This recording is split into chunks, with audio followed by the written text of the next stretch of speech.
नमस्कार दोस्तों, मैं आचार्य सत्येंद्र कौशिक शास्त्री आप लोगों के साथ। दोस्तों, जैसे कि आप सभी को पता ही है, लॉकडाउन चल रहा है। एक महामारी जो पूरे विश्व स्वास्थ्य संगठन ने घोषित कर दी है कोरोना को। उसके नज़र सबसे ज़्यादा जो प्रभावित देश हैं उनमें से हमारा देश भी एक देश है।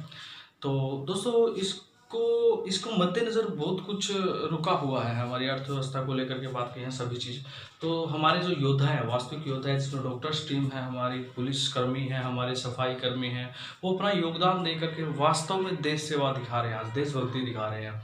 दोस्तों, हमारे कुछ ऐसा कुछ तो है नहीं, मैं इतना नॉलेज तो मेरे अंदर है नहीं कि मैं डॉक्टर हूँ या जो भी हूँ, बट मैं एक टीचर हूँ। अपने ज्ञान के साथ अपने देश की सेवा ज़रूर करूँगा जितना मुझे आता है, और आपसे भी उम्मीद करता हूँ अगर आप कुछ कर पाओ तो ज़रूर करो इस टाइम पे। दोस्तों, तो मैंने जो आज का विषय सिलेक्ट किया वो ये है कि हमारा जो एजुकेशन वर्क है, 10th क्लास की बात करें, +2 की बात करें, उनका बड़ा लॉस हो रहा है आज के टाइम में। तो दोस्तों, मैंने जो आज की वीडियो बनाई है वो 10th क्लास के बच्चों के लिए बनाई है। और यहाँ पर 10th क्लास का जो फर्स्ट लेसन है, हमारा जो फर्स्ट कविता है हमारी, उसको मैं एक्सप्लेन करवाऊँगा, उसकी जो व्याख्या करवाऊँगा। और मैं अपने ज्ञान के द्वारा अपने देश की थोड़ी सी छोटी सी सेवा करना चाहता हूँ, थोड़ा सा हेल्प करना चाहता हूँ। तो दोस्तों, उम्मीद है आपको पसंद आएगा, आपको समझ में आएगा। और इतना ही ज़्यादा टाइम में लेते हुए हम स्टार्ट करते हैं। दोस्तों, हमारी 10th क्लास का जो फर्स्ट हमारी जो कविता है वो सूर सागर का एक भ्रमर गीत है। दोस्तों, सूर सागर से लिया हुआ भ्रमर गीत, और जो भ्रमर गीत के 4 पद यहाँ पर हमारे 10th क्लास में लिए गए हैं, जो हमारी कविता के रूप में हमें मिले हैं। और इसके जो रचनाकार हैं वो सूरदास जी हैं, क्योंकि मैं पहले ही बोल चुका हूँ, सूर सागर जो सूरदास जी की रचना है। 4 उसमें स्टैंजे, 4 उसमें पद लिए गए हैं जो भ्रमर गीत से है। उसका पहला पद ये है जो आपको देखने को मिलेगा 10th क्लास में। अभी यहाँ पे क्या कहा गया है, यहाँ पर श्री कृष्ण जी, उद्धव और गोपियां और भ्रमर, इन चारों को ही लेकर के बात की जा रही है। एक्चुअली होता क्या है, जब श्री कृष्ण जी गोपियों को छोड़ के चले जाते हैं, गोपियां उनके विरह में व्याकुल हैं, उनके वियोग में व्याकुल हैं, तो सूरदास जी अपनी कविता के द्वारा यहाँ पर उस परिस्थिति को शो कर रहे हैं। कर क्या रहे हैं कि उद्धव जी, श्री कृष्ण जी उद्धव जी को भेजता है गोपियों के पास कि आप जाकर के योग का संदेश दो गोपियों को, ताकि वो मुझे भूल जाएं और योग करना स्टार्ट करें। उस दौरान गोपियां उद्धव जी को उल्हाने देते हुए उनको समझाने की कोशिश कर रहे हैं कि हम जो गोपियां हैं श्री कृष्ण जी के प्यार में इतनी डूबी हुई हैं कि हम जीना छोड़ सकती हैं, बट हम श्री कृष्ण जी के बिना नहीं रह सकती। तो वहां से ये वर्णन है। तो हम स्टार्ट करते हैं इस कविता को व्याख्या करना। यहाँ पर है दोस्तों, उद्धव तुम हो अति बड़ भागी। यहाँ पर गोपियां उद्धव जी को कह रही हैं कि हे उद्धव, आप बहुत, उद्धव, हे उद्धव, तुम हो, तुम तो अति बड़ भागी, बहुत ज्यादा भाग्यशाली हो। हे उद्धव, तुम तो बहुत ज्यादा भाग्यशाली हो। क्यों हो भाग्यशाली? अप्रस रहत स्नेह तगातई। अप्रस का अर्थ होता है आसपास। बोले कि आसपास रहते हो। किसके आसपास? श्री कृष्ण जी के आसपास।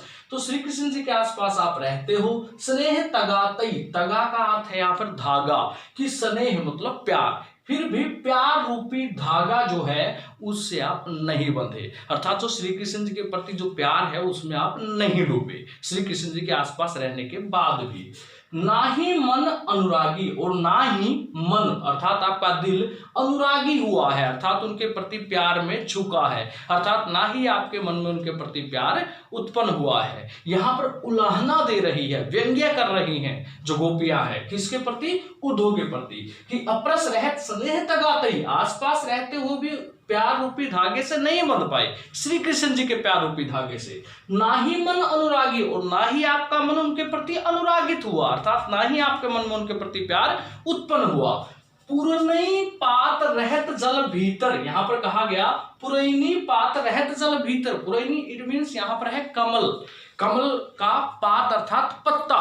तो यहाँ पर कहा गया कि जिस प्रकार कमल का पत्ता, पात मीन्स पत्ता, कमल का पत्ता रहत जल भीतर। आप सभी को पता है कमल कहाँ पे उगता है?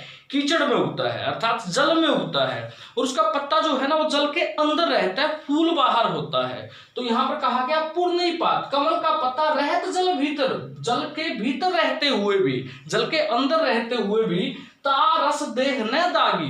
तारस उसका जो रस है, तारस मतलब उसका जो पानी का रस, अर्थात जो पानी है, देह न दागी, उस पत्ते के ऊपर, अर्थात उस पत्ते की देह के ऊपर, अर्थात उस पत्ते के शरीर के ऊपर दाग नहीं छोड़ पाता, अर्थात वो पत्ता जल के अंदर रहता है फिर भी दागी नहीं हो पाता।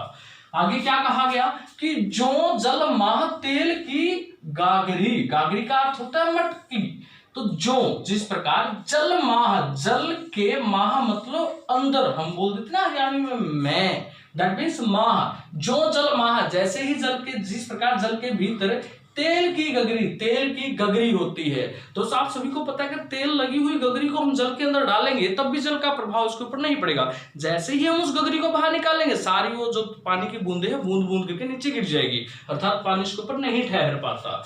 बूंद ने ताको लागी, अर्थात जिस प्रकार तेल की गगरी अगर पानी के अंदर चली जाए तो भी उसके ऊपर बूंद नहीं लग पाती, नहीं ठहर पाती उसके ऊपर पानी की बूंदे। बूंद ताको, बूंद अर्थात पानी की बूंद, नया मतलब नहीं, ताको मतलब उसके ऊपर लागी अर्थात लगती है। प्रीति नदी में पाँव ने बोरियो, आगे कह रही है गोपियां, प्रीति अर्थात प्रेम रूपी नदी, अर्थात नदी, अर्थात श्री कृष्ण जी के प्रति जो प्रेम रूपी नदी है उसमें पाँव अर्थात पैर, ना बोरियो नहीं भिगोया, अर्थात आपका जो पैर है उस नदी में अब तक पड़ा भी नहीं है, अर्थात आपका श्री कृष्ण जी के प्रति मोह अब तक उत्पन्न ही नहीं हुआ।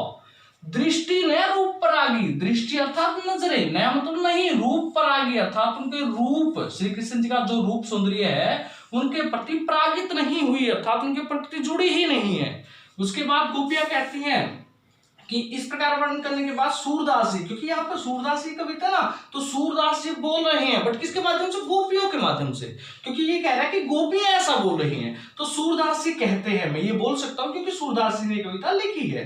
तो सूरदास, अबला हम घोरी, अबला गोपियों के लिए, तो अबला हम भोरी, सूरदास जी का कहना है कि गोपियों ने कहा अबला हम भोरी, अबला अर्थात हम स्त्रियां जो हैं, हम जो सखियां हैं, हम जो महिलाएं हैं, हम मतलब हम भोरी अर्थात भोली भाली, हम जो भोली भाली महिलाएं हैं, स्त्रियां हैं या गोपियां हैं, गुड़ चाटी जो पागी। दोस्तों इसको समझो, गुड़ चाटी जो पागी का अर्थ क्या है?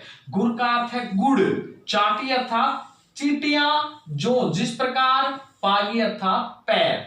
आपको मैं एक बात बताऊं, यहां पर कहने की कोशिश क्या की जा रही है, जब चींटी गुड़ को खाने के लिए गुड़ के ऊपर जाती है तो उसके पैर जो हैं बिल्कुल कोमल और छोटे छोटे होते हैं, गुड़ के ऊपर चिपक जाते हैं।